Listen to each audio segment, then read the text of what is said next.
Bonsoir et bienvenue au sein de l'exposition, la nouvelle exposition au sujet de l'art nouveau. Un art nouveau, la métamorphose des bijoux entre 1880 et 1914. Et nous avons le grand privilège d'être ce soir avec Paul Paradis. Bonsoir à toutes et à tous. Qui est le conseiller scientifique qui a préparé cette belle exposition avec Rossella Frossard, le commissaire, et toute l'équipe qui a travaillé pendant des années pour préparer cette merveilleuse exposition. Nous sommes tellement heureux et heureuses d'être avec vous dans vos salons, chez vous. Et nous sommes aussi heureux pour le fait que pour la première journée de cette exposition, vous étiez nombreux ici, les gens qui regardent habituellement de chez vous. Et pour vous qui n'avez pas encore visité, vous avez jusqu'au 30 septembre pour planifier votre temps pour venir nous joindre au sein de cette belle exposition dans votre école des arts joailliers ici dans Paris. Ce soir, pour regarder ces merveilles que toi et Rossella, vous avez collectionné. Comment est-ce qu'on va commencer, Paul? Tout d'abord, je voudrais dire merci à l'École des Arts Joailliers de m'avoir donné cet honneur d'être impliqué et à notre commissaire Rossella Froissart, qui est directrice d'études à l'École pratique des hautes études et également spécialiste des arts décoratifs dans l'époque contemporaine, qui depuis 2 ans mène cette recherche de trouver des belles pièces, une centaine de belles pièces, et le propos scientifique. Quel est le propos scientifique de cette exposition? Rossella et nous-mêmes, on tient à dire que l'art nouveau, évidemment, c'est un nouvel art, c'est clair. Le titre de l'exposition, c'est un art nouveau, métamorphose du bijou, de 1880 et 1914.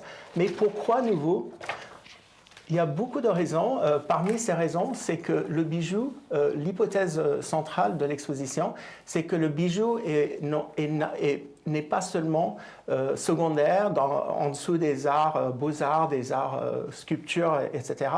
Mais le bijou, en fait, à la seconde moitié du 19e siècle, est vraiment le vecteur de cette nouvelle esthétique. Et de quoi est nourrie cette nouvelle esthétique? Les découvertes scientifiques, les découvertes du monde sous-marin, la découverte des micro-organismes, toutes ces discussions sur l'évolution, Darwin, Haeckel, qu'est-ce qui anime la vie, comment est-ce que les choses poussent, qu'est-ce qui a vraiment le vivant. Donc c'est vraiment cette vulgarisation de la science à travers les expositions universelles que le public est complètement séduit par les sciences, et c'est vraiment une approche qu'on n'a jamais vraiment vue quand on parle de l'art nouveau, évidemment le japonisme, la nature, mais cette fois on va aussi parler du fait qu'il y a aussi des changements dans le métier. La seconde moitié du 19e siècle, il y aura beaucoup d'institutions. Il y a la création de l'Union syndicale de joaillerie bijouterie orfèvrerie en 1864, l'école de dessin et de modelage, des avancées techniques, etc. Alors tout ça, ça va faire que l'art nouveau, le bijou, va devenir un vecteur central dans cette, si je peux utiliser le mot de Rossella, métamorphose. Et on entend métamorphose dans deux sens différents. C'est la métamorphose qu'on parle dans l'Antiquité, les métamorphoses de vide, les êtres qui changent, mais c'est aussi la métamorphose des matières. Parce que je n'ai pas encore parlé de matériaux, c'est des nouveaux matériaux.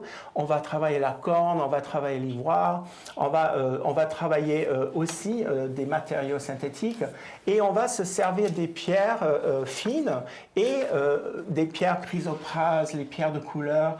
Ce n'est plus la même palette. On va vraiment se servir de ces pierres et de ces matériaux comme la palette d'artistes dans l'art nouveau. Et donc, tous ces débats sur la vie, la force, la remontée de la sève, en fait, il y a beaucoup de théories autour de ça qui vont quand même imprégner l'imaginaire de ces gens, surtout les joailliers, etc. Et c'est une époque aussi où les joailliers et les ateliers, leur statut va monter. Pensons par exemple aux expositions universelles, où les grands joailliers comme Boucheron, comme Falise et Weber, bien sûr le grand Weber, ils vont participer à ces expositions, ils vont faire des commentaires sur les bijoux et ils vont faire savoir, ils vont valoriser le savoir dans ce domaine. Et également, on va aussi avoir cette idée le soutien de tous ces personnages et qui vont aussi créer des nouvelles méthodes de dessin, etc. Donc voilà, c'est vraiment un cocktail de plein de choses différentes et on voulait parler de cette femme que vous voyez par René Lalique, c'est vraiment le grand chef de file de l'Art Nouveau. Les grandes personnalités, on va en parler dans une minute, Moura et René Lalique. Et on voit cette femme, on dirait... Elle se métamorphose, c'est une femme, mais son corps ondulant, avec un modelé très sensuel, elle commence à pouvoir déployer ses ailes. Donc c'est cette idée, souvent la nature et la métamorphose est représentée par les femmes.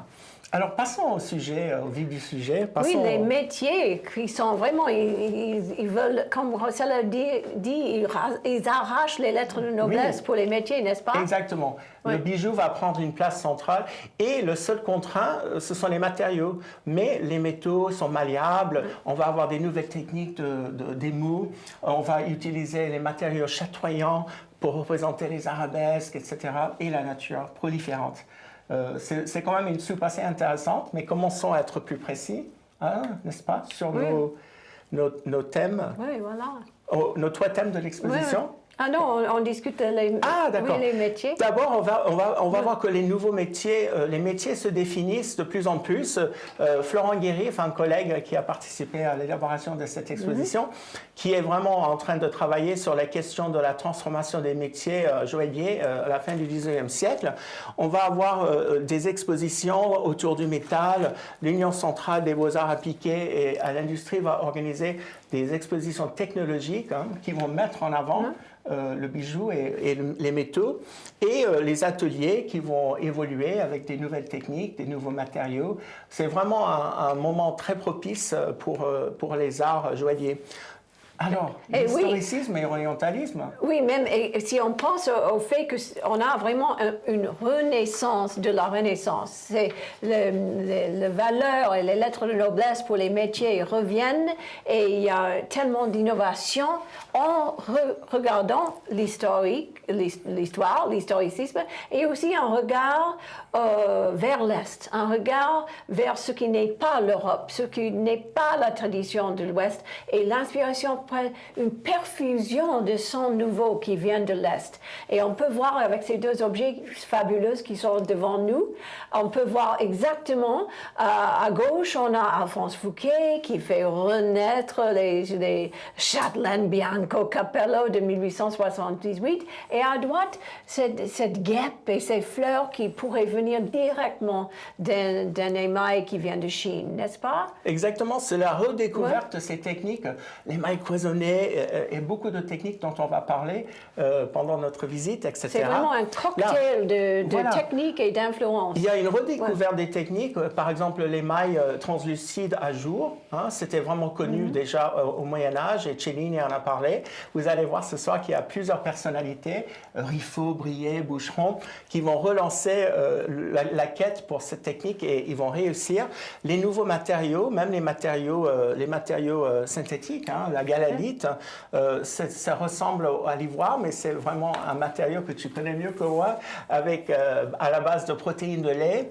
Et on va aussi avoir un allègement, les structures, les structures métalliques vont devenir beaucoup plus légères et on va aussi avoir une perfection de la ciselure. Tout ça, c'est très important. Si vous regardez l'œuvre de Ferdinand Erhardt, on voit chaque nervure de chaque feuille, etc. Donc, toutes ces nouvelles techniques ou les redécouvertes des techniques anciennes. Et on ne peut pas ne pas parler de ces grandes personnalités. En fait, l'Art Nouveau, c'était une période de porosité entre les arts. Le symbolisme, énorme influence, dont j'en ai pas parlé tout à l'heure, mais on va voir avec les œuvres. et des grandes figures comme René Lalique, qui est vraiment dessinateur, il est aussi orfèvre, c'est un sculpteur, c'est un médailleur, il devient verrier. C'est vraiment le chef de file de l'Art Nouveau.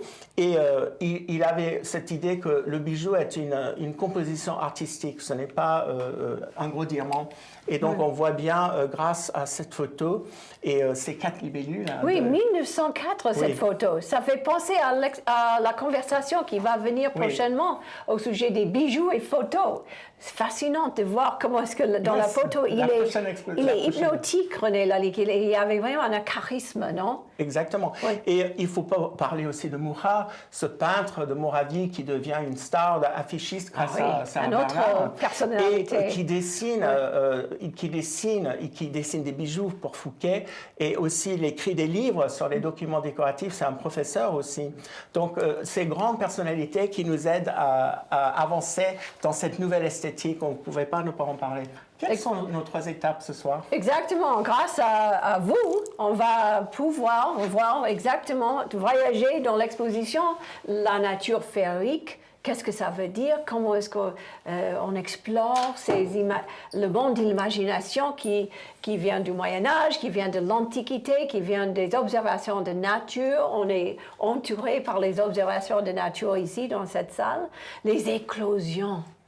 Comment est-ce que les fleurs et même les femmes vont vivre ces éclosions? Et troisièmement, comment est-ce qu'on voyage vers l'abstraction, vers l'art conceptuel, vers l'art moderne, tel qu'on le reconnaît aujourd'hui? Oui, une simplification des formes et un retour à la géométrie. Donc, allons-y! Alors, la nature féerique, c'est vraiment dans l'imaginaire de l'époque. Il faut penser aussi que ça commence bien avant l'Art Nouveau, ça commence à partir des années 1860, mais ça prend une autre forme à partir des années 1880. Et bien sûr, les bestiaires du Moyen-Âge, Viollet le Duc avec ses gargouilles, avec tout cet amour pour tout ce qui est le Moyen-Âge, vont inspirer des gens comme le grand Eugène Grasset. Mon rêve serait d'avoir pu être son élève pendant qu'il enseignait le dessin. Et on voit ici cette gargouille qui est en train, est-ce qu'il fait manger cette jeune fille, ou on ne sait pas ce qui se passe. Mais on a l'idée avec ces croquis faits par Eugène Grasset qui avait cette inspiration du Moyen-Âge. Et si on continue avec les dragons et les griffons, on ne pourrait pas penser du Moyen-Âge et certainement pas, on ne pourrait pas penser de la Renaissance sans les dragons et les griffons. Il faut venir et voir dans l'exposition à droite cette maquette créée par la première génération de la grande maison Fouquet, Alphonse. Et c'est vraiment une maquette pour un devant-corsage qui est comme cela. Et c'est intéressant parce que première génération Alphonse, deuxième génération Georges, troisième génération Jean Fouquet. Et c'est Madame et Monsieur Jean Fouquet qui ont donné cette maquette au Musée des Arts Décoratifs en 1958. Et à gauche, il ne faut pas quitter ce slide sans penser à l'émail grisaille. Ici, nous avons l'emploi, c'est presque violet, ces 2 tons de grisaille ou plusieurs tons de grisaille. Grisaille a été inventé pendant le Moyen-Âge pour imiter la sculpture, pour des émaux religieux. Et regardez ce qu'on fait avec, dans les mains du merveilleux Lucien Falise, ces dragons accolés dans ce pendentif. Merci d'avoir parlé de l'émail parce qu'on va revisiter l'émail dans des conférences présentielles en juillet et en mois de septembre, donc avec Marie Oberlin. Oui. Merci beaucoup. Alors, on va voir aussi, c'est quoi cette chimère? Pourquoi elle est triste à gauche? Les chimères qui vivent dans notre imagination, dans la littérature depuis l'Antiquité. Et notre chimère à gauche, elle est en désespoir. Et elle est en désespoir devant décadence humaine. Elle croit que la décadence est trop pour elle, bien qu'elle porte son collier très élégante. À droite, on a ici dans l'exposition ce sphinx de René Lalique, chimère ou sphinx, c'est plutôt chimère, qui est en train de lutter avec un serpent et je crois qu'elle est victorieuse. On dirait que c'est l'aube derrière elle. Je crois que l'émail, encore une fois, l'émail sur guilloché donne une impression positive positif. On a l'idée qu'une nouvelle journée est en train d'arriver, n'est-ce pas? Et très positif pour les chimères. Alors, symbolisme, songe et cauchemar, c'est vraiment un des thèmes de prédilection des joailliers.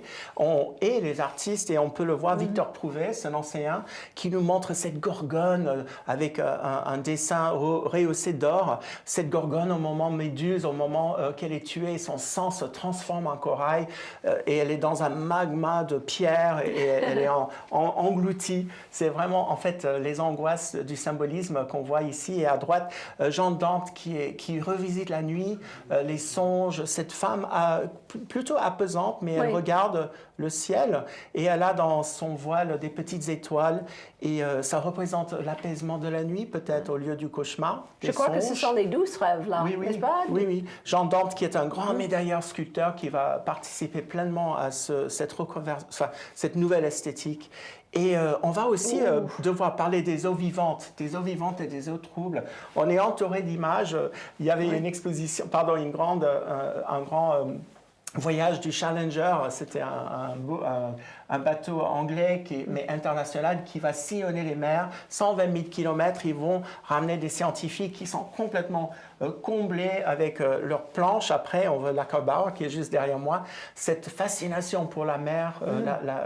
Il y a aussi Jules Michelet qui écrit La mer en 1861, et a cette mode pour les aquariums. Mais la mer suscite la peur aussi, c'est l'inconnu.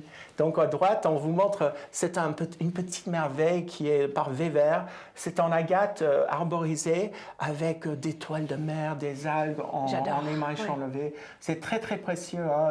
Ici, c'est plutôt les eaux vives. Les eaux troubles, on va les voir après.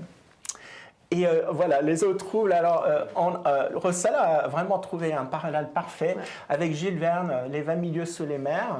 Elle trouve cette planche où Nemo et ses collègues regardent la grosse pieuvre qui descend sur eux. Et on voit chez Aucoq, on a vraiment le privilège d'avoir cette pièce, Louis Aucoq, qui était un grand orfèvre du milieu du 19e siècle et le professeur de René Lalique. Et il nous montre la même scène, c'est un hublot, mais cette fois, la pieuvre descend sur une femme qui est... On ne voit pas si elle est apeurée ou si elle est séduite, on ne sait pas. C'est cette femme mystérieuse. Et vous voyez l'écume représentée avec les diamants et l'émail translucide sans fond pour faire cet effet. Est-ce que c'est peut-être qu'elle vient de lire Jules Verne et elle pense à la pieuvre? Et alors, le deuxième grand thème, ce sont les éclosions, cette nature proliférante dont parlent les scientifiques, cette montée de la sève qui fascine, n'est-ce pas? Et si on pense aux éclosions, il faut penser à notre cher Odilon Redon. Nous adorons Odilon Redon et ici, cette peinture du Petit Palais que vous pouvez admirer là-bas, vous avez un coquelicot qui est en train de rayonner presque comme une lune dans le soleil. Vous avez un lotus et vous avez un papillon. Quand vous regardez le papillon, est-ce qu'il y a une dame qui est autour, dans le centre du papillon? Toujours Odilon Redon, il stimule, il inspire et il décore. Il y a la beauté qu'on peut apprécier pour la beauté, mais au cœur, toujours le symbolisme. Et le symbolisme est toujours là avec l'étude très proche de la nature. Exact. Qu'est-ce qui pourrait être plus correct que cette étude par Derem, cette étude des insectes? Un temps, on dit que soit ils jouent, ils sont en train de mourir, je ne suis pas sûre. Mais à droite, oh mon Dieu, Gaston Chopard, les cigales. Cette peigne vaut pousser les cheveux encore une fois. Je les avais une fois presque à mes genoux pour que je puisse mettre tout au-dessus de ma tête, pour que je puisse mettre cette peigne dans mes cheveux. Les cigales qui sont, pour l'Asie, sont les cigales qui donnent le cadeau de la vie éternelle parce qu'ils peuvent dormir et s'éveiller. Ils parlent de l'été, ils parlent de l'éternité dans vos cheveux. Ah, quel rêve, n'est-ce pas? Et c'est vraiment cette étude de nature vivante qui rend possible les bijoux. Les cigales frémissent comme si c'était des vrais insectes. C'est cette nature vivante, cette force. Qu'est-ce qui anime la nature? C'est la sève pour les plantes, c'est l'énergie, c'est l'arabesque, on va en parler tout à l'heure. Et on vous montre, c'était une époque dans les années 1890 où on avait une nature assez endiamantée. On avait le naturalisme avec des pièces très, très joaillerie. Cette pièce de bouche boucheron, c'est un chrysanthème qui est assez intéressant parce que le chrysanthème à l'Occident, c'est vraiment une fleur qui n'est pas souvent représentée, mais qui dans l'Orient, c'est vraiment une fleur positive. Et c'est une pièce qui a tremblant avec sa tremble et aussi une pièce transformable. Et à droite, on voit l'autre côté, on va vers l'Art Nouveau là. René Lalique qui nous montre cette fleur qui est en train de faner avec un émail translucide, opaque et quelques tourmalines pour les gouttes de pluie. Alors les paysages, c'est vraiment intéressant cette porosité entre les arts, ce pastel d'Alphonse Osbert avec cette femme dans cette lumière diaphane, c'est très symboliste, le lyrisme dans la forêt. Et Lucien Hirtz, un grand émailleur qui a travaillé avec Boucheron, nous rend la même idée avec de l'émail transparente sur or, ce côté le crépuscule. Ça vous montre à quel point les artistes et les joailliers étaient impressionnés par le symbolisme et les arts graphiques.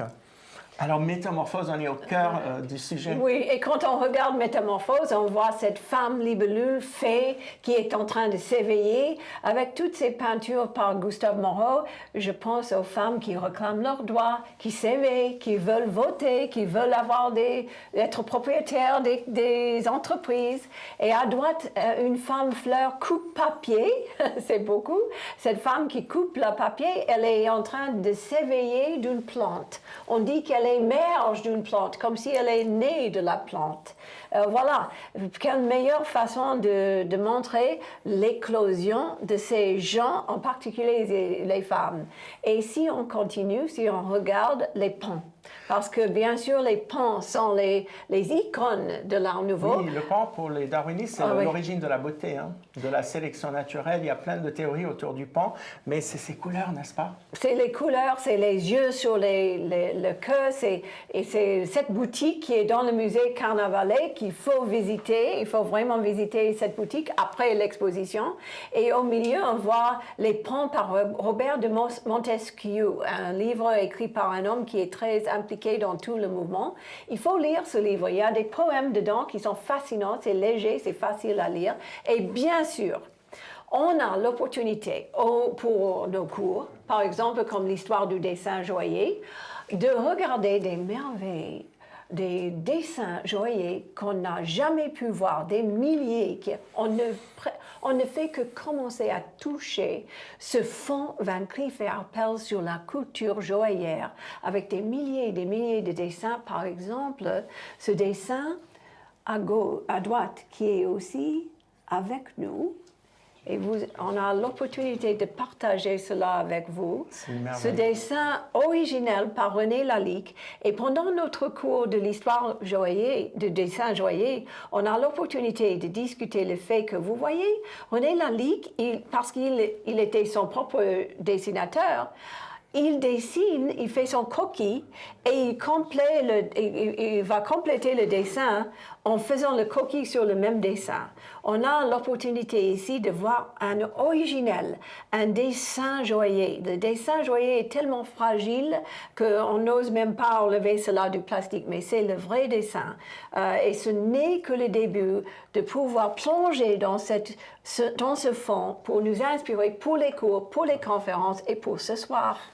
C'est vraiment émouvant. Merci d'avoir partagé ce fond culturel, Van Cleef & Arpels, qu'on chérit beaucoup. Sur la culture joaillière. Sur la culture joaillière. Alors, notre troisième thème, ce sont les abstractions.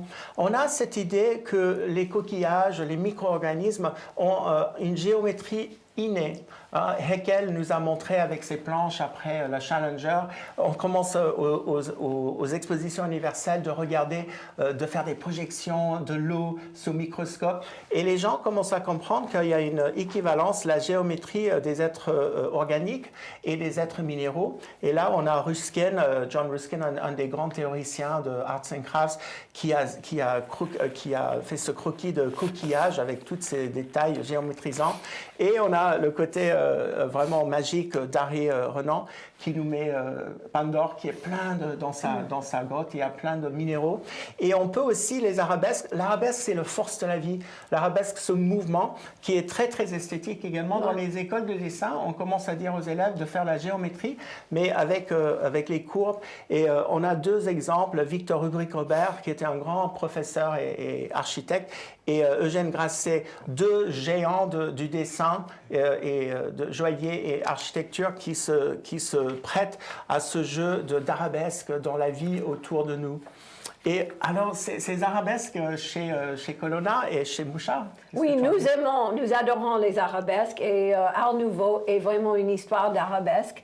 Édouard Colonna emploie l'inspiration des perles et blister pearl et des perles fines pour créer un légume avec toutes ces arabesques, et on pourrait même dire que cette courbe qui continue se trouve dans les dessins de Maurice Pillard-Verneuil avec Auriol et avec bien sûr Alphonse Mouchat, le groupe, avec des élèves qui ont dû employer des miroirs pour voir la courbe qui continue vers l'infini. Et bien sûr, les arabesques de ce diadème Baudelaire, nous avons l'opportunité de voir ce diadème, ce dessin pour ce diadème par René Lalique, encore une fois, grâce au fond Van Cleef-Arpels sur la couture joaillière. Alors les structures, je vous ai parlé déjà du fait que les gens commencent à reconnaître dans les radiolaires, les micro-organismes dans la mer, cette structure qui nous revient vers l'ordre, si je peux dire. Et à droite, René Binet, le grand dessinateur qui a fait cette porte monumentale à l'exposition de 1900 qui ressemblait à des radiolaires avec des cabochons partout. Il va faire des bijoux inspirés justement de Haeckel. On en a beaucoup parlé déjà, de ces micro-organismes. Donc on voit à tel point la géométrie inspire. Et comme j'ai dit, on demande aux élèves de dessiner des triangles enchevêtrés et ils pensent que c'est comme ça représente des cristaux, ça représente des squelettes de radiolaires, etc. On va vers le micro pour trouver le macro, pour trouver le conceptuel. Oui. Et donc, ce principe géométrique qui termine l'exposition, c'est-à-dire on a à gauche ces pièces rarissimes par Boucheron avec ces rosaces. Vous avez vu les radiolaires avec cette forme en rosace en 1870, Riffaut qui a perfectionné l'émail translucide à jour. Et à droite, chez Cartier, on voit déjà en 1906, ils expérimentent, il y avait le style Guirlande bien sûr, mais les dessinateurs vont expérimenter avec les enchevêtrements de formes, avec l'art d'islam, etc. Et on a cette broche en platine qui nous montre cet enchevêtrement. Et pour moi, je trouve que ça fait plutôt des plantes, des algues, n'est-ce pas? Moi, je vois algues, mais oui. Dès qu'on a entendu motif de l'architecture islamique ou gothique, c'est marqué motif gothique. On commence à penser, mais exactement, c'est un peu symbolisme. On peut penser ce qu'on pense. Ayons discuté tout cela, cher Paul. Est-ce que nous devrions inviter nos amis d'aller avec nous dans l'exposition? Parce que nous sommes au commencement. Et pourquoi pas avoir les bénéfices de tes inspirations en nous décrivant ce qu'on peut voir dans cette exposition. Très bonne idée. Rossella et toi et l'équipe, vous avez choisi ces merveilles pour commencer l'exposition. Vous avez cette juxtaposition de deux objets assez fascinants. Oui, en fait, on est vraiment dans le bestiaire fantastique. Ouais. Hein, c'est le premier sous-thème et on est dans cette ambiance néo-gothisante. On remercie vivement notre équipe Concept pour Van Cleef-Arpels qui nous ont dessiné. Et là, vous avez deux objets. À droite, un bracelet assez raffiné de René Lalique, ce grand chef de file, qui a fait en vermoulé cette scène d'un faune qui va peut-être... Dans le forêt. Il va faire un baiser à cette nymphe. C'est très classicisant. On le voit dans un ivoire de Jean Bologne. Donc, on sait que Lalique était vraiment dans les musées, entouré d'une forêt en or. Et vous avez même de l'émail translucide qui continue cette couleur de vert. On voit bien que c'est la composition qui prime, comme Lalique, on a parlé tout à l'heure, que Lalique était un maître verrier et devient un maître verrier plus tard, dans quelques années. Il va s'avouer juste tu fais penser, ça pourrait être inspiré 18e siècle aussi. Exactement. Poussin, on pourrait Exactement. penser à Poussin, n'est-ce pas? Oui, et à gauche, on a ces faunesses. Encore une fois, cette idée de bestiaire fantastique. Enfin, bestiaire, ce sont des mi-humains, mi-femmes. Et elles dansent dans un spirale qui fait vraiment penser justement au XVIIIe siècle. Et en fait, cette idée d'un pichet, un objet anodin en étain, c'était vraiment une des idées de l'art d'Antou. Jules Desbois, c'est un grand sculpteur médailleur qui a participé dans ce mouvement, que chaque objet devait être beau et utile à la fois. Donc, on voulait commencer avec les objets plus simples dans l'étain, qui est pas un métal noble, mais la représentation de ces deux faunesses en mouvement. Dans les mains des artistes de l'art nouveau, l'étain devient noble. Exactement. Tout à fait noble. Les médailles, les objets en étain, on a vu le coupe-papier tout à l'heure avec la femme. Chaque objet a sa beauté. Ici, on va voir Songe et cauchemar, encore une fois dans cet environnement gothisant, et on voit les deux apparitions. Ce sont ces deux têtes qui flottent dans l'eau, ça fait presque peur. C'est vraiment c'est la Maison Weber qui a demandé à Eugène Grasset, un des plus grands dessinateurs de la deuxième moitié du XIXe siècle, à dessiner ce bijou plutôt symboliste. Ça s'appelle Apparition, c'est dans de l'émail cloisonné avec des topazes, mais ce qui est intéressant de voir les deux têtes, la tête en ivoire de la femme et le monsieur on dirait qu'il hurle derrière elle. Est-ce que c'est lui qui va l'aborder ou est-ce que c'est lui qui a peur parce que c'est une noyée qui est revenue vers la surface? Je vous laisse en deviner. Alors, on appelait ces pièces barbares, ces pièces que Grasset a dessinées pour la Maison Weber, pour l'exposition de 1900. Voilà, donc. On ne peut pas résister. C'est grâce à toi que je connais le galalite, qui veut dire vraiment pierre de lait. Oui, c'est Rossala et le musée qui ont fait cette découverte. Et côte à côte, ivoire et galalite, c'est très intéressant parce que galalite nous fournit une opportunité de travailler dans l'ivoire sans l'ivoire, comme le tagoan. Exactement, et encore une fois, ce dragon qui est en train d'expirer une fumée qui se forme en femme. Donc, vous allez comprendre que la femme, elle fait partie vraiment de cet imaginaire de métamorphose. On va voir plus tard. Il y a les femmes fleurs, les femmes papillons, ça vient plus tard. Là, on est toujours dans le côté historiciste, symboliste. Alors, les eaux troubles, les eaux vives et les eaux troubles, on a parlé tout à l'heure de... Est-ce qu'on peut regarder ici cette fascination, oui. Oui, en route, est-ce qu'on peut regarder ce dragon de la mer? C'est un dragon de la mer avec les perles fines des Amériques, n'est-ce pas? De Mississippi, c'est sûr. Oui, c'est un chef-d'œuvre de Georges Fouquet, donc le fils d'Alphonse, qui était vraiment dans le style néo-renaissance. Et Fouquet va faire le pas vers l'Art Nouveau. Et donc là, vous avez une pièce très théâtrale, les ailerons et le mouvement du corps de ce serpent de mer, ses écailles, tout en émail transparent à jour, cloisonné à jour, on peut dire aussi. Et là, on a cette pièce qui est très, très émouvante parce que c'est Nock. Nock, encore quelqu'un qui faisait partie, il connaissait Rodin également comme Desbois. Et Nock, qui était médaillé, mais il commence à faire des petits objets. Il voulait les vendre à bas prix.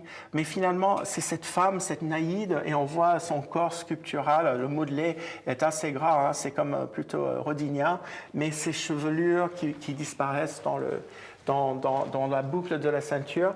Et donc, Nock, qui a eu cette ambition, comme son collègue, de faire des pièces pour tout le monde, l'art d'Antou, mais ça devient des pièces de musée, en fait. Et bien sûr, l'influence du Japon, exactement. le tsuba. Merci. C'est sûr, il y a la courbe, les cheveux deviennent le dessin.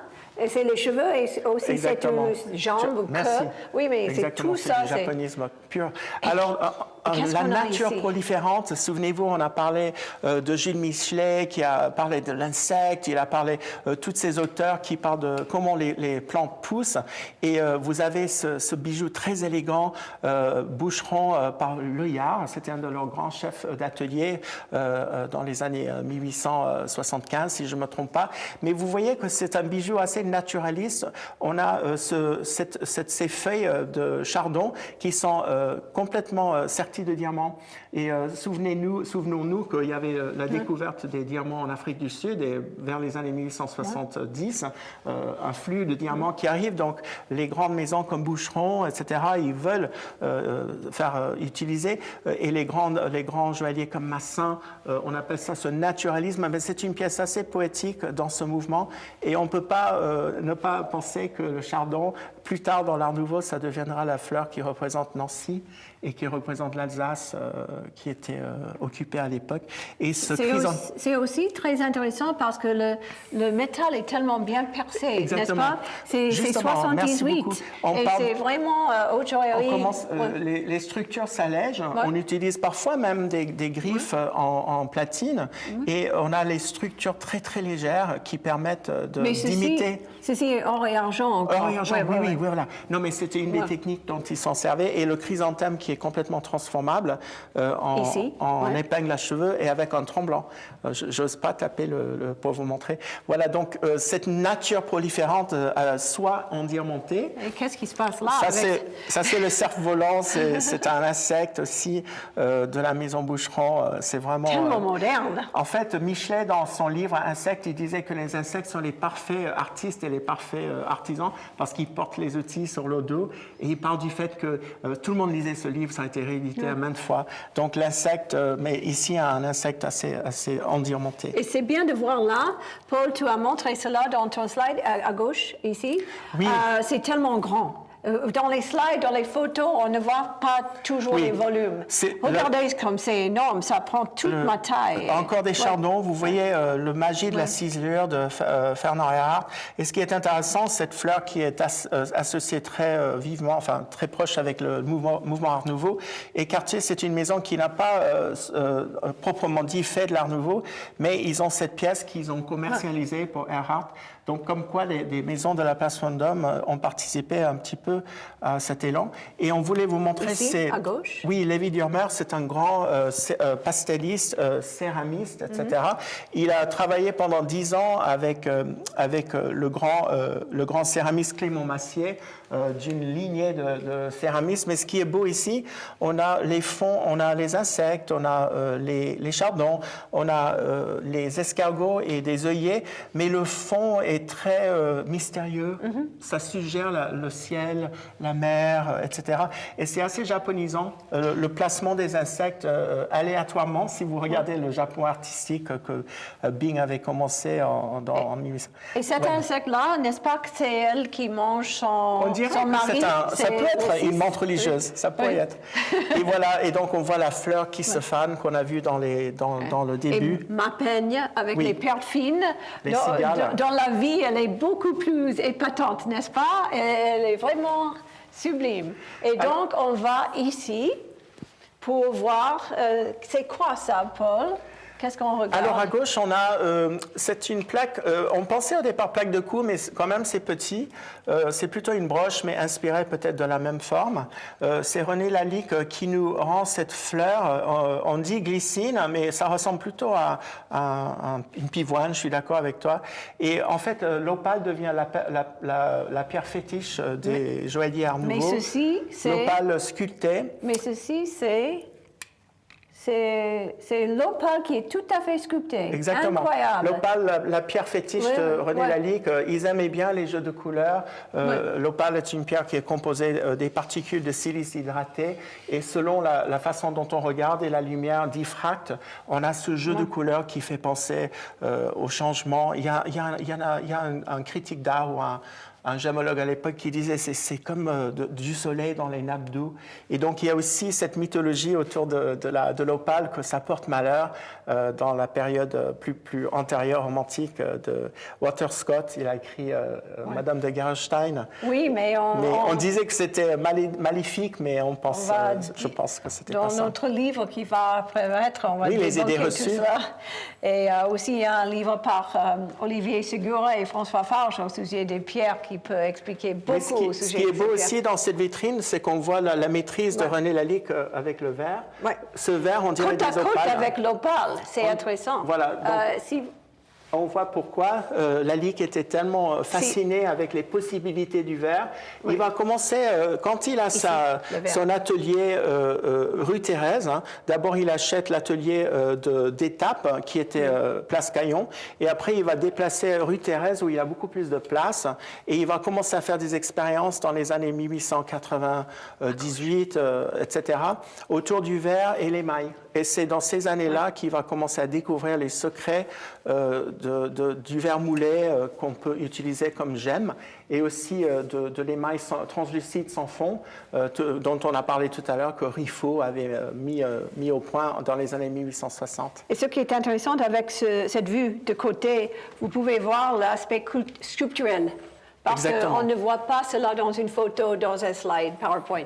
C'est tellement sculpturel, n'est-ce pas? Et on voit cette soufflure de perles qui devient leitmotiv des bijoux des artistes art nouveau. La perle baroque, oui. C'est une révérence, c'est pas historiciste, on ne va pas copier, mais c'est une révérence à la Renaissance. Et ici, cette femme on pense à Loie Fuller qui danse, n'est-ce pas? C'est vraiment un chef-d'œuvre encore de Lalique. C'est une plaque de cou qui a été reconvertie en broche avec cette femme sylphide. Alors la sylphide, ça vient du latin sylphus, qui est génie. Alors c'est une femme, on voit les techniques que Lalique a quand même été élève de Lequien, sculpteur, et il savait faire les médailles avec un tour à réduire. Donc on voit le côté sculptural de cette femme, mais qui a des ailes de créature, soit papillon, et vous voyez que les ailes sont complètement en émail translucide, sans fond, à jour, et il y a un double dessin avec des diamants qui font comme les taches sur ses ailes, et puis sa queue fourchue. C'est quoi? Est-ce qu'elle va s'envoler? Est-ce que c'est un papillon? Est-ce que c'est quelque chose de plus menaçant? Ou est-ce qu'elle va retourner à la mer?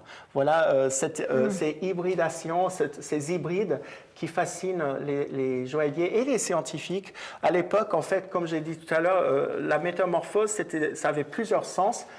Il se disait pourquoi le corps humain ne peut pas pousser comme une fleur ou pousser des ailes, parce qu'on cherchait à comprendre dans les forces vitales, qu'est-ce qu'il y a derrière la vie.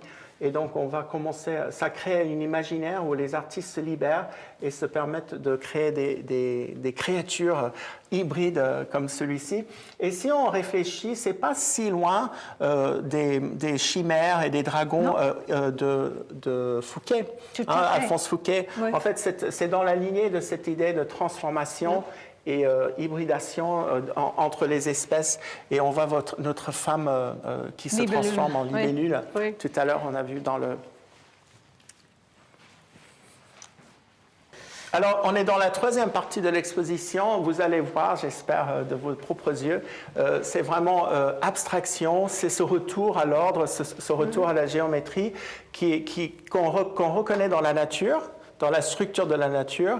On le voit dans ces radiolaires, on le voit dans les squelettes, on le voit dans les cristaux. Oui. Et cette partie était vraiment inspirée par cette fascination à l'exposition de 1900, où les gens pouvaient entrer sous la terre, sous Trocadéro, pour voir des mines, des cristaux qui poussaient, pour comprendre d'où viennent les minéraux. Et il y avait aussi un kaléidoscope énorme, le Palais de l'Optique, où les gens voyaient le reflet, un jeu de lumière, et puis on pouvait même regarder la Lune avec un énorme instrument. Donc voilà, je trouve que c'est assez beau d'avoir ce plafond miroité, cristallisation. Et on passe vers la stylisation, vers l'arabesque. On a parlé déjà de la force vitale, c'est l'arabesque, c'est le mouvement. Oui. Et ici, on a vu la pièce de Colonna, dont tu nous as gentiment montré. Mais là, on a la corne, donc c'est déjà un matériau qui était moins courant à l'Occident. On dit que c'est Lalique qui l'a fait en premier lieu en 1897, c'est selon Weber. À vérifier, mais je pense que c'est peut-être vrai. Et là, Folleau, c'est un décorateur, un dessinateur qui devient beaucoup plus connu à l'époque Art déco, mais qui a travaillé avec la Maison moderne de Julius Mayer-Graf. C'était comme la boutique de Bing, un peu plus tard. Ils vendaient tout ce qui était très à la mode, bijoux, objets. Et Folleau est dans les premiers catalogues de la Maison moderne, avec des bijoux comme ça. C'est naturaliste, mais c'est très sensuel avec les courbes. et il maîtrisait complètement cette idée de nature. Et quelle est l'histoire de cette fleur? Parce que je sais que cette fleur peut être toxique. Oui, c'est la datura, c'est une fleur. Je ne sais pas si vous avez eu l'occasion d'être autour des datura. C'est un parfum très, très poignant, très, très fort. Et ils disent que c'est une fleur hallucinogène. Non, chaque partie de cette fleur est poison. Ça peut tuer même. Oui, c'est vénéneux cette fleur. Ouais. Donc on pense, ça pourrait être un petit clin d'œil au symbolisme, hein, parce qu'on parle souvent de la datura. Et Paul Follow avec l'élégance incroyable. Et à droite, vous avez des feuilles de châtaignier avec ces chatons en perles. Vous avez remarqué que les pierres et les gemmes, ce sont juste des accents. Hein, c'est la composition qui prime. On n'est pas là avec une grosse pierre de centre. Et là, c'est un artiste très intéressant. C'est Enguerrand du Sourd de la Croix. C'était un monsieur avec des moyens. Hein, il venait d'une famille aristocratique, donc il pouvait se dévouer à son art. Et avec sa belle-fille, surtout, il avait un four. Il a développé ce système d'émail. On appelle ça haut relief double cabochon. Avec cette fleur, on voit vraiment que c'est comme des pierres. C'est carrément du verre. Hein. L'émail, c'est quand même du verre à la base. C'est une substance vitreuse dans laquelle on rajoute des oxydes métalliques. Et on voit que sur de la croix, il se sert de cette technique de double cabochon pour donner ce relief. C'est presque... Il a deux autres œuvres dans l'exposition, les deux dragons qui s'affrontent, et une autre pièce. Mais il faisait comme une armature métallique en filigrane. Et moi, je présume, je ne suis pas sûr, mais il y a une chance que c'était avec une lampe qui chauffait pour faire cet émail. C'est un secret. Le musée d'Orsay possède un fonds énorme de dessins et de pièces d'Enguerrand du Sourd de la Croix. C'est un artiste à part. Il a breveté son invention. Hein. C'était son propre invention vers 1889, il me semble. Et voilà, vous avez des pièces aussi très, très délicates. Et Paul, ta pièce fétiche de l'exposition, est-ce qu'on peut regarder cela ensemble? Ici, on a une vitrine avec les pierres de lune qui est très équilibrée. Ouais. C'est une pièce qui est époustouflante. En fait, ce sont des branches de sol, mais en verre moulé. Donc, encore une fois, Lalique, le grand maître du verre. En bas. Et c'est une broche. Et en fait, il se sert de la pierre de lune. La pierre de lune, c'est l'autre pierre fétiche des joailliers Art Nouveau, surtout René Lalique, parce qu'il y a ce adolescence, ces micro-inclusions qui diffractent la lumière avec une lumière étoilée. Ça fait penser à la lune. Hein. Donc c'est très rare. Les pierres de lune ne sont pas rares, mais les pierres de lune qui ont cette adolescence sont très recherchées. Et en cabochon, on a l'effet le plus important. Voilà, donc je trouve cette pièce prodigieuse. Et au milieu des pièces, à droite et à gauche, vous avez un joaillier moins connu, Saint-Yves. D'ailleurs, on cherche des informations. Weber en parle un tout petit peu. Donc, il nous rend ces plaques de cou et cette boucle de ceinture. Deux aspects avec le peigne tout à l'heure de la toilette d'une femme Art Nouveau de la Belle Époque aussi. Les plaques de cou se portaient avec des rangs de perles ou du velours. Mais en fait, c'est vraiment un bijou de la Belle Époque. Ça aurait été des diamants, des perles.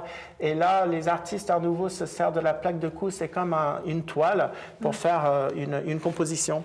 Et à gauche, il fait cette plante qui tourbillonne de gauche à droite avec juste parsemé de émeraude. Et à droite, encore une fois, Saint-Yves. C'est du vermeil. Hein. Encore une fois, ce n'est pas toujours précieux. C'est des métaux plus simples. Et là, vous avez encore des opales en cabochon qui représentent les baies. À droite, oui. Pardon, oui, à droite, je vais trop vite. Et évidemment, encore René Lalique au milieu avec les daturas. Et ce peigne qui est très intéressant d'Henri Dubray, parce qu'en fait, on voit, les élèves apprenaient, quand tu as parlé de Verneuil et de Mouchat derrière toi, ils apprenaient à dessiner des courbes et des contre-courbes. Et on le voit dans les dessins de ces bijoux que l'arabesque est de retour. Et terminons avec l'intérieur, comme on a dit, les microcosmes qui sont des macrocosmes. Qu'est-ce qui se passe là avec... Je sais que c'est de toi que j'ai appris le nom de ce monsieur. Oui, alors Mono Herzen, il a pris le nom, le patronymique et le nom de sa maman, donc il a fait une fusion des deux.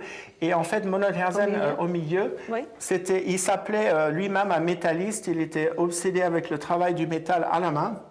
Et en fait, avec les micro-organismes, il utilisait galvanoplastie et d'autres techniques uniquement pour ses modèles, pour ses études préparatoires, mais il travaillait directement le métal, c'est de l'argent, avec un système, on appelle ça, on écrouille le métal, on travaille le métal en le pliant juste à la température, juste en dessous de la température de fonte, si j'ai bien compris. Et ça durcit le métal encore mieux qu'un alliage. Et donc, il travaille tout à la main et il aime bien qu'on voit les marques. C'était un grand théoricien également. Hein. Il était ami avec des bois et des autres métalleux, enfin des autres médaillés. Et en fait, ça représente, c'est intéressant, ça représente une tranche, si on tranche un concombre de mer, cette créature de mer qui est complètement amorphe, on voit cette structure géométrique à l'intérieur. Et donc, encore une fois, cette grande géométrie vivante qui inspire les artistes et les joailliers. Donc, on a ce retour vers la géométrie dans les écoles, ce retour vers cette connaissance de la nature grâce à Henkel et d'autres artistes avec leurs grandes planches. Et voilà. Et Mito, René Jean, juste, c'est très touchant. Il y a 3 femmes artistes dans cette exposition. René Mito Jean, avec ses capucines, c'était la femme d'un grand critique d'art. René Jean, mais elle faisait la joaillerie, on sait par les récits des salons. Elle a des capucines représentées vraiment stylisées, et des graines de capucines avec de l'émail. Elle a appris l'émail avec un grand émailleur, Grandhomme. Il s'appelait Grandhomme, qui a travaillé avec Alphonse Fouquet, entre autres. Voilà, donc on a vraiment ce retour à l'ordre, si je peux dire, etc. Donc, c'est le moment de prendre vos questions. C'est déjà fini. Oui, on va voir quelles belles questions on a de nos amis de chez eux. D'abord, on a une question qui est que dire sur les différents univers mis en avant par les joailliers Art Nouveau? Et quelle technique de sertissage était utilisée à cette époque? Je pense que pour le sertissage, ils utilisaient toutes les techniques. Hein. C'était vraiment l'époque des métiers. Hein. Serti-clos, on voit serti-griffe devant moi. Je vois serti avec le métal qui est rabattu et serti mille. Il y a même rail ici avec l'argent. Oui, rail. Donc, je pense qu'il n'y avait pas de système de serti particulier. À ma connaissance, c'était toutes les techniques joaillières qui étaient perfectionnées d'ailleurs à ce moment-là. Comment expliquer cette inspiration japonisante dans le bijou Art Nouveau? C'est-à-dire, il y a plusieurs raisons à ça. C'est le Japon qui a ouvert au monde extérieur pour la première fois depuis 300 ans, dans les années 1860, même avant. Et il y avait un flux d'art japonais, que les estampes japonaises, avec cet aplatissement de la perspective. Et vous aviez des grandes personnalités comme Siegfried Bing qui importait l'art japonais, qui importait pour sa galerie Art Nouveau, 1895. Et ils aimaient beaucoup, c'était à travers les échanges culturels, les expositions universelles. Donc vous avez vu le peigne devient vraiment l'objet fétiche de cette époque et c'est très japonais le peigne et le travail du métal aussi. Hein. Le bijou Art Nouveau était-il porté ou collectionné? C'est une très belle question. Tu peux répondre. Oui, parce que c'est bonne nouvelle et mauvaise nouvelle. Le bijou commence à être reconnu comme une œuvre d'art qui mérite. Qui veut dire que, par exemple, Gulbenkian, Madame et Monsieur Gulbenkian, ils achètent directement des grands comme René Lalique, ils mettent cela directement dans la collection. Mais bien sûr, Sarah Bernhardt et tous nos autres... les divas. Les divas portaient ces bijoux. Et qui dit femme dit... est-ce qu'il y avait des femmes émailleuses? On vient d'en parler d'une. Oui, hein, et voilà. Ici, on a une autre qu'on vient de discuter. On avait Mito, que je viens de vous évoquer, avec les capucines. Et on ne peut pas... Une émailleuse. On ne peut pas résister. Oui, et Jeanne Soyer, c'était une femme de 3e génération d'émailleurs, donc une femme de grand talent, et avec encore une fois cet artiste Lévi Dürmer qui a fait la composition. Elle a fait c'est de l'émail peint, donc c'est une technique encore une renaissance d'une technique de la Renaissance d'ailleurs de Limousin du XVe siècle. De Limoges et Limousin. Et puis, on a cette bourrasque devant, cette palette de couleurs très, très vive et qui a inspiré beaucoup les symbolistes. C'est une œuvre symboliste, d'ailleurs. Et ce qui est intéressant dans cette vitrine, on voit ces couleurs des mots qui sont vraiment dans le même esprit. Ces femmes fleurs, ces femmes libellules, enfin, pardon, cette femme coq et cette femme pensée. Voilà, donc c'est vraiment, parmi les artistes de l'exposition féminin, il y en a 3. Donc Jeanne Soyer, René Miteau, et on a aussi, tu m'en as parlé tout à l'heure, Elisabeth Bonté. Oui, voilà. Elisabeth Bonté. Et dernière question, quel est votre bijou ou objet préféré dans l'exposition, Paul? La mienne, c'est compliqué comme question. Parfois, je dis le serpent de mer qu'on vous a montré de Fouquet. Parfois, j'aime beaucoup la broche de Lalique avec les branches de saule. C'est ici. Et parfois, c'est aussi la pièce de l'affiche avec la nymphe de mer. Ouais. Ici. Et ici, c'est le dragon de mer. Oui. Le mouvement, ce serpent de mer, on voit quand même ce mouvement qui est éblouissant. Enfin, c'est des techniques incroyables et c'est vive. On a l'impression qu'il nage vers nous. Et aussi, j'aime beaucoup la nymphe avec cette mosaïque d'opale qui est une spécialité de Georges Fouquet et qui représente l'eau. Encore une fois, l'opale avec ses jeux de couleurs. Et tout l'émail est translucide avec des paillons, transparents, translucides à paillons, une spécialité. Ce sont des pièces, on présume, qui étaient dessinées par Desrosiers, un grand collaborateur de Georges Fouquet. Et il travaillait aussi avec des émailleurs de grand talent comme Étienne Tourette, qui était spécialiste de l'émail avec des paillons à l'intérieur, comme ceci. Je trouve ces 2 pièces assez fortes, mais c'est difficile, dommage, je choisirais d'autres pièces. Oui, je crois qu'il faut que vous planifiez, si du tout possible, pour venir ici et pour évaluer pour vous-même. Faites votre choix. Aussi, pour notre dernier message, regardez nos sites et bien sûr nos 2 campus, Hong Kong et aussi Paris. Venez avec nous par online pour la prochaine conférence au sujet de la photographie et les bijoux. Et avec toi en juillet pour émail. Oui. Et continuer. Avec Marie Oberlin. Avec Marie Oberlin, nous vous remercions pour tout, vos attentions, le fait que vous êtes avec nous et restons ensemble pour la prochaine fois. Merci à beaucoup. toutes et à tous et venez nous voir en vrai si vous avez la possibilité.